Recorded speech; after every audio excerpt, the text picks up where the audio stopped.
pujian tadi, ada sebuah permohonan kerinduan agar Tuhan mengajarkan kita mengerti, mengenal, memahami kasih-Nya, tinggal di dalam kasih-Nya, supaya kita melakukan kasih yang setia, yang murah hati, yang panjang sabar, yang tidak sombong itu di dalam diri kita. Bagi seorang bayi, seorang anak, saat yang paling nyaman adalah saat berada dalam gendongan mama atau papanya. Bahkan berada dalam gendongan orang tua dapat membuat anak kecil yang sebelumnya menangis akan menjadi tenang dan bisa tertidur dengan lelap. Kita yang dewasa kadang-kala juga merindukan masa kanak-kanak yang indah dan manis itu saat masih berada dalam gendongan orang tua. Karena sesungguhnya Bapak Ibu Saudara, digendong dan dipeluk oleh orang tua menjadi tanda ada sebuah perlindungan yang aman, yang memberi rasa tentram bagi kita. Nah Bapak Ibu Saudara, Tuhan juga memberikan perlindungan, rasa nyaman, rasa tentram, bahkan yang lebih dari saat kita digendong oleh orang tua. Dalam pembacaan kita Yesaya 46, Yesaya bernubuat menyampaikan anugerah yang besar dan janji Tuhan yang indah bagi kita. Sampai masa tuamu aku tetap diam, dan sampai masa putih rambutmu aku menggendong kamu. Jadi ternyata Bapak Ibu Saudara, jika di dalam kehidupan manusia berada dalam gendongan itu adalah saat masih anak-anak, tapi dalam pemeliharaan Tuhan Ia tetap menggendong kita. Ayat-ayat bacaan kita menyatakan bahwa Israel adalah orang-orang yang tetap didukung sejak dari dalam kandungan, yang tetap dijunjung sejak dari dalam rahim, dan sampai pada masa tua, sampai pada masa putih rambut, Tuhan masih menggendong kita. Luar biasa Bapak Ibu Saudara. Jadi itu berarti Bapak Ibu Saudara, penyertaan dan perlindungan dalam gendongan Tuhan itu berlangsung seumur hidup, sepanjang perjalanan kehidupan kita, sampai masa tua, sampai masa putih rambut.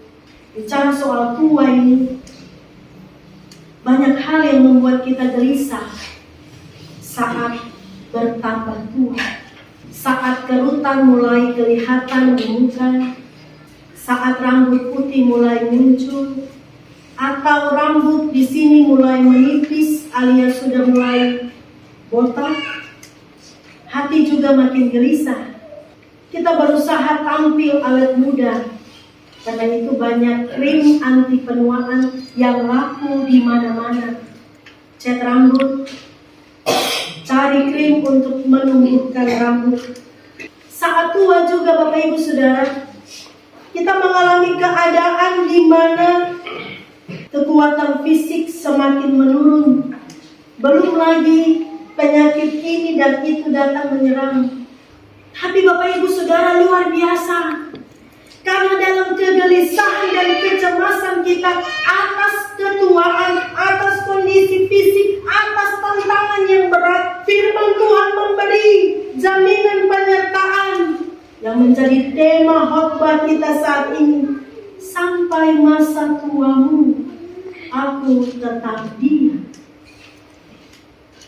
Ibu Saudara, bagian Alkitab dalam Yesaya 46 ini adalah pernyataan Tuhan yang disampaikan sebagai nubuat Yesaya bagi Israel saat Israel sedang berada dalam kesesatan sebagai tawanan, saat Israel sedang berada dalam masa-masa penuh derita. Tapi dalam keadaan sebagai tawanan, dalam kesesatan sebagai orang jajahan, ada firman kelepasan dari Tuhan bahwa sepanjang perjalanan kehidupan Israel, sepanjang umur kehidupan manusia, Allah memberi keselamatan dan kelepasan. Dan itu sungguh-sungguh terjadi bagi Israel. Allah lah yang melepaskan mereka. Nah, di dalam ayat-ayat bacaan kita ini juga Israel diingatkan bahwa dewa-dewa yang paling hebat yang mereka kenal, yang disembah oleh bangsa-bangsa, disebutkan di sini dewa Bel, itu dewa tertinggi orang Babel. Dewa Nebo, itu dewa pengetahuan, kepintaran dan pendidikan. Tetapi dewa-dewa itu tidak berdaya apa-apa. Dewa-dewa itu hanya patung buatan manusia yang mati, yang tidak memiliki kuasa, yang kalau mau dipindahkan saja orang harus angkat kasih pindah. Dan berdiri di tempat mana patung itu tidak bergerak. Orang mau berseru minta apa saja, patung itu tidak menjawab.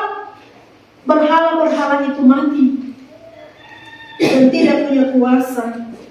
Sedangkan Tuhan semesta alam yang menciptakan alam semesta, yang menggerakkan bumi ini, yang menurunkan hujan dan memberi panas, yang menerbitkan matahari di sebelah timur dan menggerakkannya untuk terbenam di sebelah barat, yang mengatur pasang surut air laut, yang pada minggu-minggu lalu kita mendengar pemberitaan tentang Tuhan semesta alam, Tuhan yang berkuasa, yang lebih daripada berhala manapun. Karena itu Tuhan tidak dapat dibandingkan, Tuhan tidak dapat disamakan dengan apapun juga. Dan hanya Tuhan yang memberi kepada Israel keselamatan dan juga kelepasan.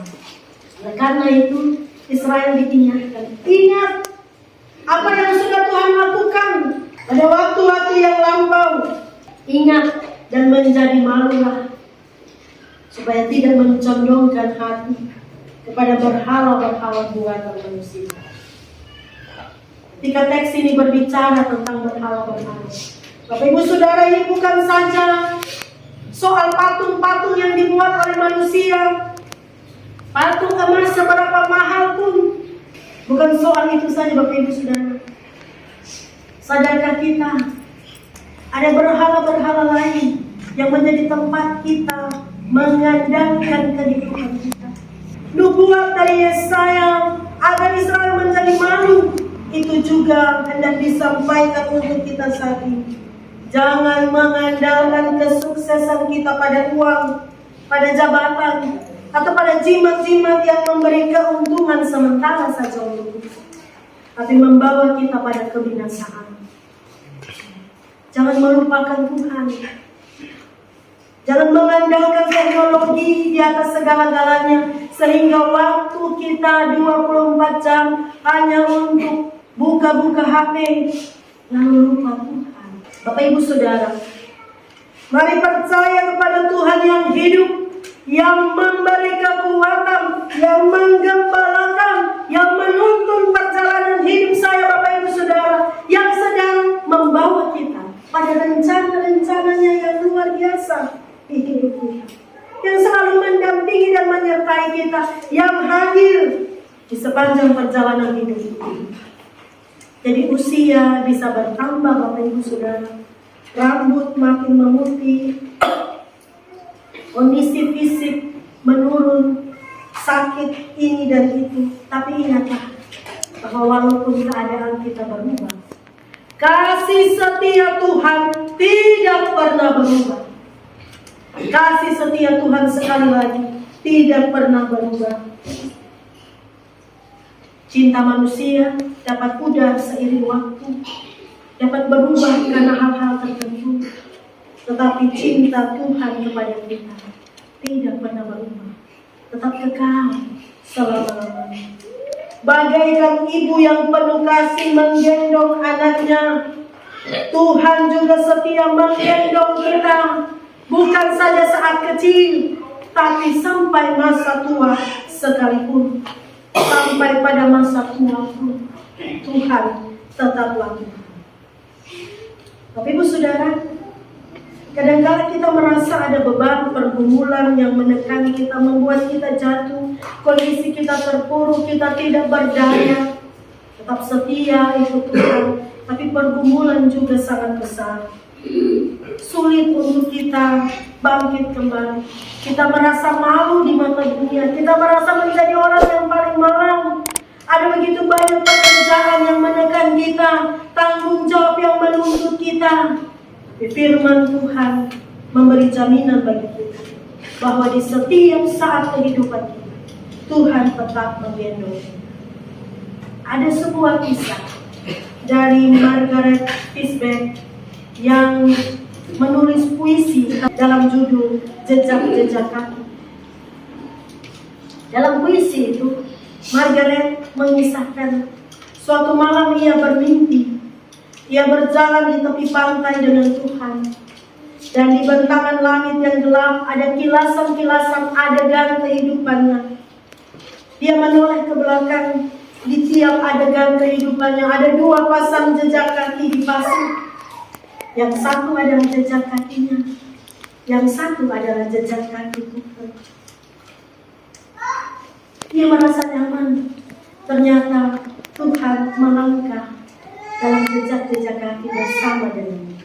Tapi ketika dia memperhatikan setiap kilasan adegan kehidupannya itu, ada saat-saat di mana dia melihat jejak kaki itu hanya satu pasang saja. Dia berpikir, apakah karena ombak sehingga jejak kaki yang sepasang itu hilang? Tapi dia berusaha untuk mengingat. Ternyata saat jejak kaki itu hanya sepasang di pasir, saat itulah adalah bagian yang tersulit di dalam hidupnya, bagian yang terberat hidup yang sedang dihadapinya, bagian yang paling menyedihkan baginya. Dan ini sungguh mengganggu perasaannya. Jadi dia bertanya untuk Tuhan, Tuhan, bukankah Engkau setia? Bukankah Engkau berkata bahwa Engkau berjalan bersamaku? Engkau membimbingku. Tapi mengapa pada masa-masa yang sulit dalam hidupku ternyata hanya ada satu pasang jejak kaki? Hanya ada jejak kakiku. Kemana Engkau Tuhan? Mengapa Engkau tidak bersamaku saat masa-masa yang berat ini? Dan apa jawaban Tuhan baginya, Bapak Ibu Saudara? Tuhan Engkau, anakku, aku sangat mengasihimu. Aku tidak pernah meninggalkanmu pada masa yang sulit, masa yang berat, masa yang penuh ancaman, masa yang dalam bahaya sekalipun. Ketika kamu melihat hanya ada sepasang jejak kaki, itulah jejak kakiku. Sebab pada masa itu aku sedang menggendong. Allah menggendong kita, Bapak Ibu Saudara. Tidak saja saat berada dalam kandungan, tapi juga di sepanjang hidup. Jadi perjalanan hidup yang penuh susah, senang, suka, duka, pahit, manis. Kalau kita berjalan bersama dengan Tuhan, tidak ada yang merasa hampa dalam hidup. Tidak ada gelisah, tidak ada kecemasan, bahkan saat usia bertambah ataupun saat hidup penuh dengan pergumulan. Karena berjalan bersama dengan Tuhan, kita akan menikmati berkat-berkat dari Tuhan. Dan ingatlah Bapak Ibu Saudara, berkat dan kasih dari Tuhan itu tidak dipengaruhi oleh usia kita, tidak dipengaruhi oleh keadaan apapun yang sedang terjadi di hidup kita. Jadi kalau Tuhan tidak pernah berubah dalam kasih setia, jangan pernah berubah untuk tidak setia kepada Tuhan. Jangan mencondongkan diri kita, hidup kita untuk hal-hal lain di luar Tuhan. Mari hayati, rasakan, dan ingat bahwa setiap langkah di hidup kita Tuhan bersama. Dan saat kita tidak sanggup berjalan, tak sanggup melangkah, Tuhan menggendong kita. Dan dalam perjalanan bersama dengan Tuhan, sambutlah rencana-rencana Tuhan yang indah dalam hidup kita. Saat kita ada dalam tahapan pemilihan menjadi jemaat, sambutlah rencana-rencana Tuhan.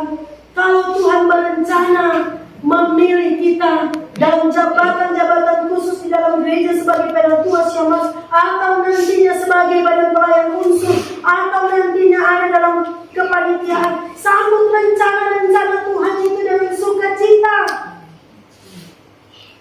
Karena kita tidak sendirian bekerja dan melayaninya. Saat terberat dalam pelayanan kita, Ia menggendong kita. Itu terjadi bagi kita di Waropen. Saat terberat menuju sidang sinode, Ia menggendong kita.